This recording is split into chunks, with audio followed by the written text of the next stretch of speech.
Hello YouTube, it's your boy Nathan coming to you to do another recap video. Today we're going to be talking 90 Day Fiancé, Happily Ever After, Season 7, Episode 9, called Bad Blood. So we're just going to get right into it, got a lot to discuss. I want to start off with Bilal and Shida. So, with Bilal and Shida, they've been going to the baby clinics. And, we know that Shida is, she really can't wait too much longer. And, Bilal just doesn't seem to care or not. But in this episode now, it's, and in the Muslim culture, it's called Ramadan. And, Ramadan is like a strict, religious period where, they celebrate their own faith with it. There's no sexual gestures that you can do during this time. So Bilal and Shida are preparing for that. They meet up with Bilal's family and they just discuss where they're at in their marriage and everything. And Shida mentions that she wants to have a kid and wants to have a family, and Bilal's just like, well, we already have a family and stuff, and now Shida had mentioned that she thinks that, we don't have to have this conversation during Ramadan because, I think Bilal is going to use Ramadan as an excuse not to discuss the things that she really wants and needs to discuss. So, not much with them. Shida talked with Bilal's mom and sister and everything about it. And, I really wish that Bilal would pay attention. He's not hearing his wife out. Again, I think how it's edited, it's showing that he really doesn't care or doesn't really want any children. It may not be really the case. It's just how it's edited. But these past few episodes with Bilal and Shida has just been, I just been feeling so bad for Shida. She really wants to have a kid, and I understand Bilal isn't ready, but he already has kids. But still, if that's the one thing that's gonna make your wife happy, then do so. So yeah, that's basically all we've seen out of Bilal and Shida. Next, I want to talk is Jovi and Yara. So the war in Ukraine has started already, and Yara's family moved out of Ukraine and moved to Czech Republic. And, the last couple episodes, Jovi and Yara have been saying, Jovi's been wanting Yara to wait till I get back home from work to go. And Yara finally agreed to that, and she did. So this episode, they actually go to Europe to see Yara's mom. And on their way to the airport, Jovi's mom took them to the airport. And Jovi's mom had asked her, are you nervous about talking to her mom in a different language? Or have you learned any kind of Ukrainian? And Jovi responded with the most ignorant response you can ever say. He was just like, if her mom wants to talk to me, she could learn English. And when he said that, I was just like, that was just so ignorant. That was just so ignorant because, your wife is Ukrainian. You're going to a foreign country where she don't know no English. And out of respect, you should be the one learning Ukrainian than her learning English out of respect.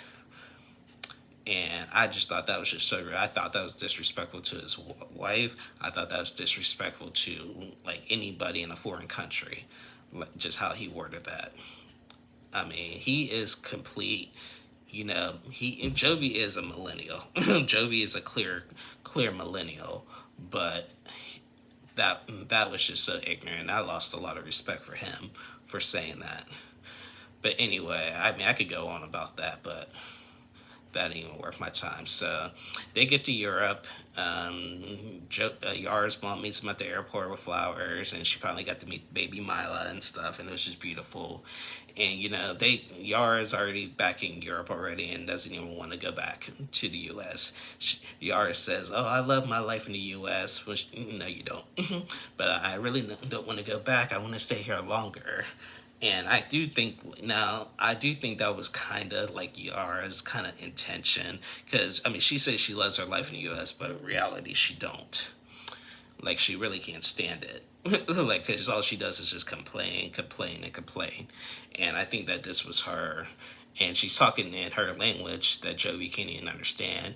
And, Jovi's getting upset about that because, like, she's not, like, talking in English. But, I think this was Yara's really intent, intent this whole entire time. And she finally got what she wanted. And yeah, now she don't want to come back. So I feel for them, because now Jovi and Yara, this is just not. Their mindsets are completely all over the place. Like, Yara wants one thing, Jovi wants another, and they're not even. They're trying to compromise, but they're not compromising at all. It's just one way or the other on both sides. It's either Yara's way or nothing, or it's Jovi's way or nothing. And it's sad, and that's not healthy. And he feels like, I know they feel like if they didn't have Mila, they'd be divorced by now. But I mean, I just don't. I just don't get them. I don't get Jovi and Yara at all, and I haven't gotten them since the beginning. I watched their whole storyline, and it was just really draining. It was just really draining. So yeah, that was Jovi and Yar. Next I want to talk is Angela and Michael. So as we all know what Angela's been doing. She flew to Nigeria because Michael has Instagram up and blocked her. And she tore up his car. Now she's meeting him at the restaurant. Now they're discussing. Michael says, like, I want to be an influencer. You don't want me to have a job. And you're not sending me any money. So I want to be an influencer. And she was like, you're not going to do it on my watch. If you want to do it, fine, but you're not going to do it with me and everything. And Michael's just like, I love you. And she's just screaming at him. She was like, I don't know that you love me. And then she keeps cussing him out and like calling him names and stuff. Like, it's, like I said, I used to love Angela, but now it's starting to get old with her little shenanigans like that and stuff. So I mean, that was basically all we seen. They just tried to have a discussion, and they just not having it at all. So Angela gave him an ultimatum. She's like, you either take that Instagram down and be with me, or I'm gone, and I'll give you a day to think about it. And I don't think it's fair, but I mean, whatever floats the boat to save the marriage, I suppose. So yeah, that's all we've seen out of Angela and Michael. Next I'm going to talk is Jenny and Cement. Now, the honeymoon is over for Jenny and Cement. Now, Cement, he wants to make things right with his parents. And he just doesn't, I understand he does, but, he's not understanding how Jenny is feeling about that. Because Jenny is in his country, and the parents don't approve of her. The in-laws don't approve of her. And, she wants to come back to America with him, because she feels like at this point, other than Cement, she has nobody. And Cement called up his parents for a meeting. So he goes without Jenny, and his parents don't show up to the meeting. But his brother and his sister-in-law and his aunt showed up at the meeting. And, they said the parents ain't coming. They're still upset with them. Like Cement was talking about, they brought up how Cement can't even become a father from Jenny. Cement said that he doesn't really want kids, but like if that would make his parents happy, then he will find a way or something like that. But Jenny is 63 years old, so fat chance of that happening. So I understand that Cement wants to make things right with his parents, and I do think his parents are very selfish. But at the same time, he needs to focus more on pleasing his wife as well. He's more worried about making the parents right than taking care of Jenny. Jenny loves him and did and goes out above and beyond for him, and he could at least turn the favor. So, they discussed that. Jenny said, "Why don't you just come to America? Like I've been to your country. Now it's time for you to come to my country." He's like, "I don't want to leave my parents and stuff." Well, the parents already left you, buddy. So, and I think he's like, "I think it'll make it worse." I'm like, "Well, you're gonna have to figure something out, because I think he'll lose Jenny in a heartbeat if he doesn't find a way to compromise somehow." So yeah, that was Jenny and Cement. Next, I want to talk is Big Ed and Liz. Big Ed and Liz. So they get in, remember a couple episodes ago, they get into a big fight at their engagement party because Liz's old coworker, who's gay, was like all over her for a minute, and Ed got really insecure and jealous and started cussing her out. Liz had threw her ring in some random person's bush, and they just got into a big shouting match, and that was that. This episode, we see Liz go back to the spot where she threw her ring at. We see Liz like jump over somebody's gate, and in the middle of the night, it's some random person's gate in the middle of the night in a bush to find a ring. And I'm like, you can get, how in the world can you not get, get caught from that? I seen that. I was just like, you got to be kidding me. You got to be kidding me. Anyway, Liz does that. She does find a ring. Big deal. She was like, he can have it back, whatever. And so the next morning, they finally had a conversation, and they're still taking jabs at each other and allegations. They were saying that, Ed said that one time when they were drunk, Ed said that he'd rather have relations with Liz's friend. Liz's friend that was from the photo shoot.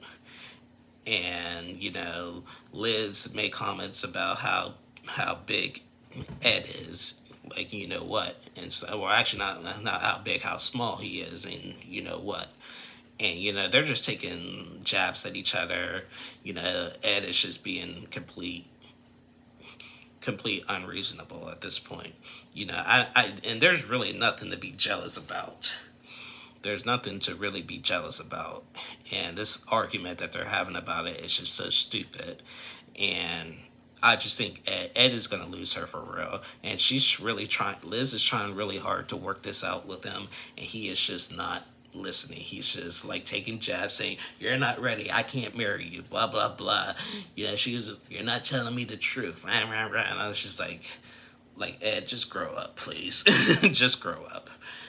So I don't know how it's gonna. I do know they might still be together. So I'm kind of curious in future episodes to see how they recover from this one, because Ed is just being complete ignorant to her. Liz, I mean, they're both taking shots at each other, and it's just really toxic at this point. And yeah, it's just ridiculous.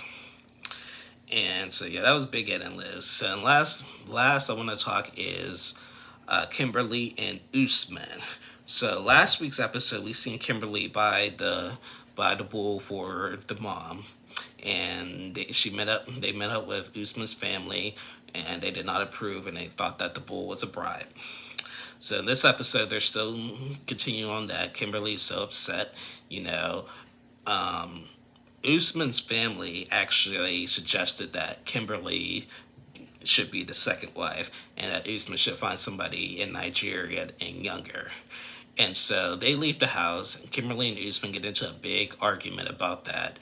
Usman is just like, all these ladies in my DMs, I don't talk to them, but I talk to you and everything. And if you leave, then you're really hurting yourself, because I can easily get another girl and all that. And that's just how he said that. That was just ridiculous. And their argument is Kimberly will not be second to anything. She's like, if I'm not your first choice, then that's it. I'm not going to be second. I'm not going to be the second wife or anything. And so they had a big discussion about that, big argument about that, and it just left Kimberly crying. And Usman is nothing like Michael. Michael would have held that better if he was with somebody that was better than Angela. Michael would have held that better than Usman. And I think that Usman is just playing games. He just likes to run all over the place, think he's hot stuff because he's an international superstar. And I agree, he's not really that big. I mean, he's a local talent. He's a local talent for them ever in his little tribe, but he's not really all that. He's not really all that, and I don't think he'll make a big career in that. And I was watching other people's reviews about it. and some people were saying, you know, not all of us American women are going, young American women are really in Usman's DMs. You know, like, I mean, nobody really wants Usman like that. So, you know, he claims he gets a lot of DMs, but, you know, everybody who's on the show gets a lot of DMs. But it don't mean nothing. It really does not mean nothing. So he needs to, I think that Usman really needs to straighten himself up. He needs to check his family. You know, like, I do think he's starting to love Kim. I'll give him that. He is starting to love Kim. But, you know, I understand that Kim can't give him a child, and that's what he wants. You know, I mean, but what you expect when you date somebody that's that age? Like, come on now. I mean, just be real about it. You know, I mean, yes, God can work a miracle, but you got to think of the reality of the situation. So yeah. I really hope they get it straightened out. We see in future episodes they discuss it and stuff, and I'm just wondering how they work it out. So, you know, Ed and Liz and Kimberly and Usman, they're like this close to breaking up. So I'm kind of curious to see how it all plays out in the end. But yeah, guys, I think I got everybody. We didn't see Elizabeth and Andrea in this episode. And the preview of next week's episode, they showed that they're going to reveal big news. I know what the big news is. Spoiler alert, they're pregnant, and I think they just had a new baby. So that's the spoiler alert, because, I mean, I follow Elizabeth's and Andre's Instagram, and they were pregnant and had a new baby. So we'll see how that continues on. I also saw a preview that the whole family in a future episode meets up for therapy, including Charlie. So I saw like a little commercial preview about that. So I'm kind of curious to see how the family therapy will work. It worked for Chantel and Pedro and the family Chantel after River and Pedro got into that fight. It worked for them, but I don't know. I think Elizabeth's family is a little bit, I don't know. We'll see how that works out. But anyway, guys, thank you guys so much for watching. Please like and subscribe to my channel. The single life has been going okay, but it's just not worked a full-blown video. Caesar's in the Ukraine, going on dates. He now has a girlfriend named Alana. Natalie and Josh spent a couple days in LA and Arizona. They're doing okay. But, you know, Natalie's not really into it. In a future episode, they're gonna show about the Ukraine thing, and I think Natalie reconnects with Mike. So I'm kind of curious to see how that goes. We haven't seen much of Tanya and her new guy named Joelle. In the next week's episode, she's looking at this lady that she's liking. Met her Debbie. Her and Tony are the power couple this season. Debbie has decided to move to Canada to be with Tony, and they've been doing really well. Tiffany and Fabian, you know, Tiffany meets this guy named Fabian. Like, his last relationship, they didn't know how to work out because he wasn't ready to settle down, and Tiffany's ready to settle down. So yeah, and Veronica and Justin. You know, Justin had talked last week about like moving to Florida with his ex, and you know, Veronica's not happy about that, and he's not happy with Veronica being friends with Tim, but she's not happy with Justin being friends with his ex. So there's a little rocky there. So that's basically what's going on in the single life with the single life cast, and this season hasn't been as like entertaining as the first two seasons, or as successful as the first two seasons. So I think like Mother Debbie and Tony are the only ones that are doing well. So yeah, that's what's going on in the single life. I'm pulling for Caesar and Alona, but we'll see how that goes, especially since the single life was filmed before the Ukrainian war started. So anyway, guys, thank you guys for watching again. Please like and subscribe. And I will be back on Wednesday, Thursday to do Decision Day for Married at First Sight. So have a great day, everybody.